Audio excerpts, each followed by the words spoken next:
Hi guys, it's Wasianiverson. I'm the newest expert slash pro for TFTAcademy, and I'm going to be bringing you a video about how to play around the new unlock changes in patch 16.6.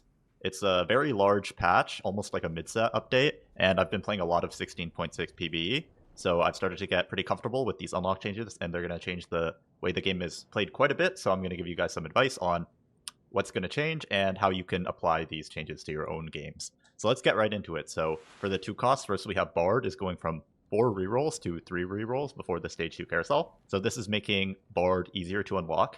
And this is going to make Tempo Bard a lot stronger. If you remember back in the day, people were rolling for Bard every game and then just selling him on like stage 4. I think that kind of playstyle, especially with lost streaking until 3-5, until like ASOL or 3-cost reroll or something, is going to be really good. And the emphasis on augments like Trade Sector or Epoch, those augments were already quite good because you only have to pay 2 gold to unlock Bard, but now you get a completely free Bard if you take one of those augments. So those augments are going to be even stronger on the upcoming patch. So I think actually for reroll Bard, this doesn't change too much. It's a little better because, yeah, some stuff like Trade Sector, you can get it for free, but usually you're playing that with like a too much value or a Patience is a Virtue or a Priz ticket. So yeah, reroll Bard is going to be a little bit stronger. I think Tempo Bard is going to be a lot stronger. If you are planning to lose streak until 3-5, 4-1, you should be rolling for Bard very often. Next, we've got Graves. Unlock change is changing from Twisted Fate with 2 items equipped to any Bilgewater champ with 2 items equipped. I'm predicting Bilgewater to be a very strong line on the new patch. And yeah, before you could really only play Bilgewater if you had Twisted Fate on 1-4 and then you slam the item on him and then you get 3 Bilgewater on 2-1. Really, this change is just meant so that if you get a Nautilus Orb, a Gangplank Orb, then you're also able to play Bilgewater. So it increases the number of times that you're able to play Bilgewater. Should be a nice quality of life change. As for this Yorick change, 2-star Viego with 1 item equipped to 1-star Viego with 1 item equipped. This basically means you can force Shadow Isles whenever you want. You don't need the 2-star Viego to play Shadow Isles. That being said, I think Shadow Isles is kind of just a decent line. You're not super excited to play Shadow Isles with just a 1-star Viego. So I think actually the main use of this change is that if you want to play around like Jin Zhao or if you want to play around Loris, it's really hard to find another Warden in the early game because there's no 1-cost Warden. So you can unlock Yorick to pair with that Jin Zhao or to pair with that Loris, and that can be a pretty good opener without even Shadow Isles on your board. So I would say, yeah, like this does let you force Shadow Isles from any spot as long as you have a 1-star Viego. I don't think you would necessarily want to because Shadow Isles has a very notoriously weak stage 3. And if you're playing around a 1-star Viego in stage 2, you're also going to be weak stage 2, so you're basically going to be losing every round until 4-1. But I do think that the one nice thing about this change is that it's going to let you get a Warden for free to pair with your Lorises and your Jin Zhaos. So next, moving on to the unlock changes for 3 costs. Darius, have Draven drop 1 gold to 1 item equipped to Draven plus level 5. I've been seeing a lot more people play around Darius, especially in the early and mid game. Basically, anytime that you have a Draven, you can very easily unlock Darius, and yeah, he's like a 3-cost, so he's going to perform pretty well in stage 2, and if you can 2-star him, he's going to perform really well in stage 3. Also, like, there's been a bunch of like 5 Noxus buffs, and I think Darius got buffed as well, so yeah, you're definitely much more excited to play around Darius on this upcoming patch, and like 5 Noxus kind of mid-games with you use the Scion to unlock LeBlanc, and you use the Draven to unlock Darius. That's going to be a much more common mid-game in this upcoming patch, I think. Gwen is getting a pretty small change from 20 souls to 10 souls plus level 5. Lets you get Gwen a little bit earlier, but this change doesn't actually matter too much. They also changed Callista's unlock condition, so usually the benefit of unlocking Gwen early was that you get more souls to unlock Callista early, but now you don't really need those souls for Callista too much. It's mostly just level 7. So yeah, if you are trying to play around Shadow Isles, you will be unlocking Gwen a little bit earlier, but I don't really think it changes too much. Kennen is going from 7-star levels to 5-star levels plus level 5. This is a really, really nice change for Yordle Opener. I still think Yordle Opener is not one of the premier openers, but it is a lot better. It also helps stuff like, I was actually playing the World Runes the other day, and Kennen is amazing for the World Runes because he's Ionia and Defender and Yordle, so he has 3 traits and 2 of them are region traits. So I think this is a pretty big buff to actually like the World Runes augment. And yeah, I think some Ionia starts and Yordle starts get buffed a lot because they really want to unlock Kennen, but he's usually really difficult to unlock until stage 4, and now he's much easier to unlock. You can usually unlock him around 3-1 nowadays. So I would say that that's quite a big buff, and Kobuko also getting a buff to his unlock condition. Now it's only level 6. That's going to be, I would say, a little bit of a buff to Yordles, not as much as the Kennen change, but really where I think it makes a big difference is if you have the Bruiser augment. lifting competition. If you're tempoing with lifting competition, you can unlock Kobuko much more quickly. Usually you're playing around LeBlanc and Bruisers, so he's really nice. He gives you Bruiser and Invoker, and he gives you HP on your board, so you can get the lifting competition earlier. So I think lifting competition is quite good on the new patch with the Koboko unlock changes. That being said, these 3 custom unlock changes are a little bit smaller. I think really where it becomes much larger changes is in the 4 cost unlock changes. So Diana is going from a 2-star Leona with 3 items and level 6 to a 1-star Leona with 3 items and level 7. And I would consider this quite a large buff to Asol. Often the hardest part of unlocking Asol was getting the 2-star Leona to get Diana, which would let you get the Asol. Now you only need a 1-star Leona, so I think Asol is much more forcible, and I've really been liking Asol on the new patch. I'm not expecting him to have crazy good stats or anything because he is quite a difficult comp to play, but I do think Asol is going to be even more viable on this new patch because of this Diana unlock condition change. And yeah, it's not really that you're super excited to play around the Diana herself, especially if you only have a 1-star Leona, but I think this is going to make Asol much easier to unlock. Kaisa is going from 3 items on a long shot plus level 7 to 2 items on a long shot plus level 7. I've been feeling that Kaisa is actually not very strong on the new patch, but this is a nice quality of life change. Often, if you slam like 3 frontline items and 1 backline item playing Kaisa, you would have to remove your frontline items in stage 3 and put them on your Kog'Maw and then put them back on frontline, so you don't really have to do that anymore, which is, yeah, just a nice quality of life change, but not going to change too much. The Callista change is quite a large change, going from 70 souls to 30 souls plus level 7. So she is very easy to unlock. Usually you were getting her around 4-1 or 3-6, 3-7 previously. Now you can even get her early stage 3 if you have enough gold to level to 7, which you are very often going to level to 7 just to get the Callista to spike. And yeah, Shadow Isles it's much more viable to just drop all of the Shadow Isles right away because Thresh is also getting easier to unlock. So I would say that, yeah, this change is quite large. Quite a big buff to Shadow Isles. I think some of the Shadow Isles units are getting kind of like compensation nerfs, but you're unlocking Callista much earlier, which is going to help the stage 3 a lot, hopefully. Nidalee is getting changed from a 2 2-star Nikos to a single 2-star Nico with 3 items plus level 7. She is getting some small compensation nerf or buff, I believe. I think they're changing her HP, but it's very similar. The one thing I would say is that you're not actually that excited to play around Nidalee if you only have a 2-star Nico, because the whole point of the unit is that she's invulnerable while your Nico is alive, and a 3-star Nico is going to stay alive much longer than a 2-star Nico, so she still is going to be much stronger in something like Ishtal reroll than if you're just tempoing around like a 2-star Nico. But if you do natural 2-star Nico early, then she can be really strong mid-game for sure. And one other thing is that if you are playing around Ishtal, then you can really easily get 5 Ishtal in stage 3 or stage 4 now as well, because before you would need Brock because Nidalee was way too hard to unlock, but now Nidalee is pretty easy to unlock, so you can get Nidalee, Skarner, Nico, Milio, and Kiana and play 5 Ishtal, and you're healing every single turn, and you're going to have more lives to keep questing. So this is actually kind of a buff to Ishtal, I would say. But other than that, I don't really think that this is too big of a change. Yeah, there's probably some like tempo Nidalee spots, but I don't really think you should be ending on Nidalee carry when you only have a 2-star Nico. Rift Herald is getting changed from Field Void for 8 combats to Field Void for 2 combats plus level 7. Again, this is another buff to kind of lifting competition because you can pretty easily unlock Rift Herald in vertical bruisers. You can play Void on like 2-1, 2-2, and then sell it, and then when you level to 7, you will unlock Rift Herald for free. It also does help you sometimes get Rift Herald earlier in Kaisa, and it does help Slayers a little bit, but yeah, I've been finding Slayers and Kaisa to be a little bit weak on the new patch, but it does make Rift Herald a bit easier to unlock in those comps for sure. Skarner is getting changed from Gargoyle Stoneplate plus level 7 to a Caster or Marksman with 1 Chain Vest item plus level 7.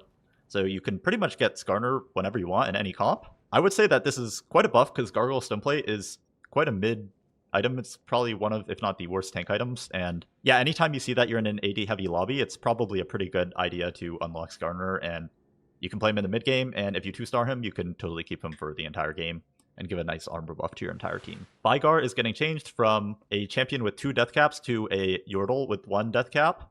They changed it to level 8, and it felt really bad, and they changed it back to level 7, so I do think they have made Vigar a little bit weaker, but the nice thing is, yeah, before you could only play Vigar with Pandora's items or Component Buffet or some augment like that. Now you can kind of play him whenever you want. I don't really expect him to be a premier line on the new patch, but I think especially if you're playing around Yordles in the early game, like a Teemo or something, then he can be a lot easier to play for without actually needing a very specific augment. So yeah, before it was kind of like you would take the augment that lets you force the 2 death caps, and then you would force Vigar and level to 7 early.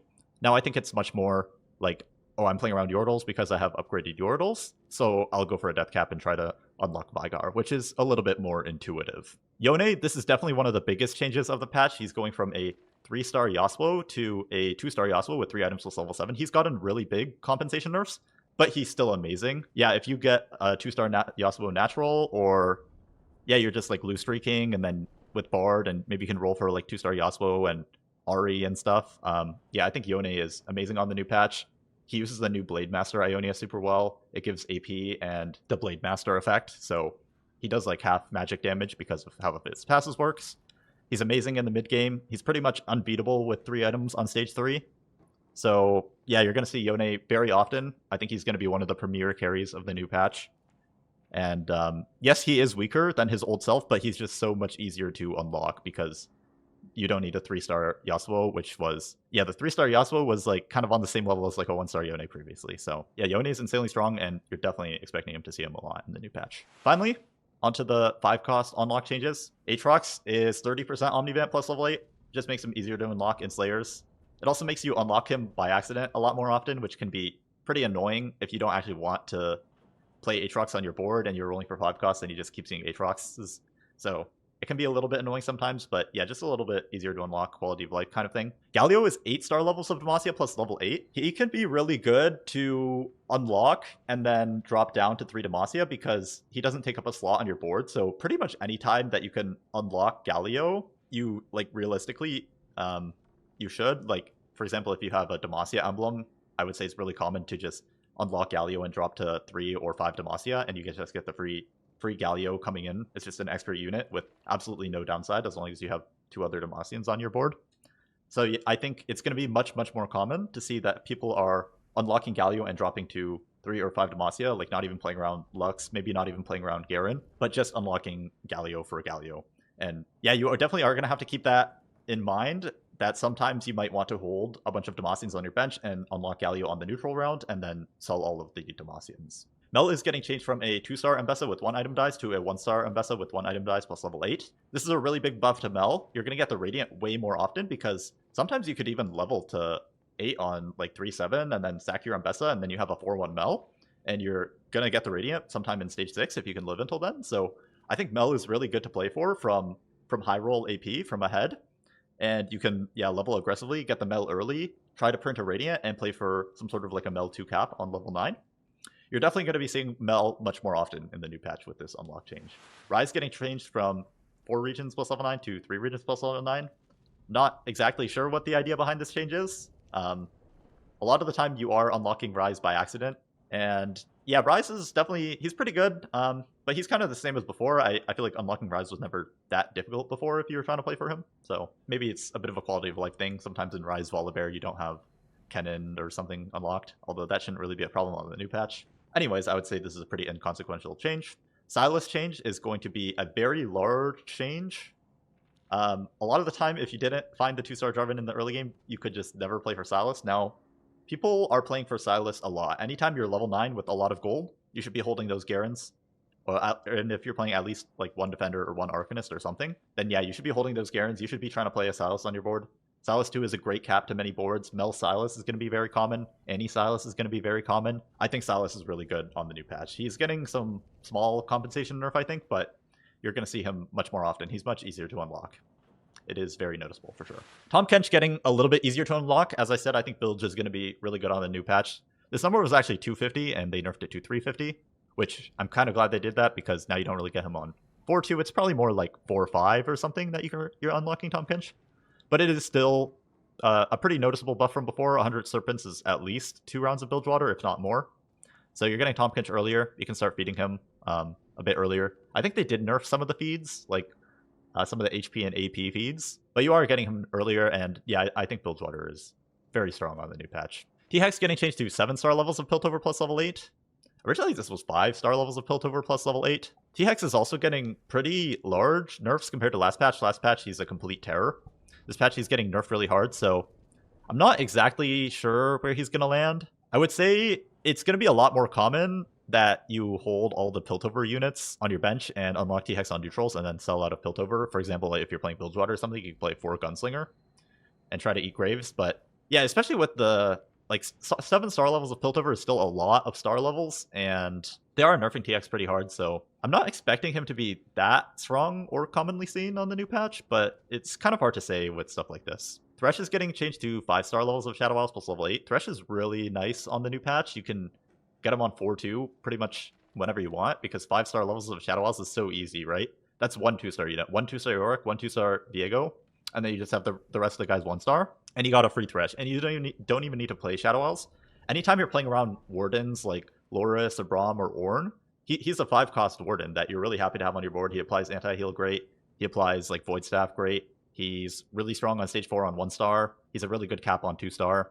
So yeah, the one difficult thing is you do have to play Shadow Isles units in the early game, which might mean that you actually lose a lot. So I wouldn't say it's that common that you're unlocking Thresh and selling out of it, but yeah, anytime you're playing like a Shadow Isles early game, like you don't even have to end in like Callista Carry or something. I think Thresh is much easier to unlock because before you're usually getting him end of stage 4, now you're getting him beginning of stage 4, and he is going to be more common and better on the new patch for sure. Volibear change is more quality of life. He was level 8 before, so I'm not sure why it says level 8 there, but yeah, it's just a quality of life change.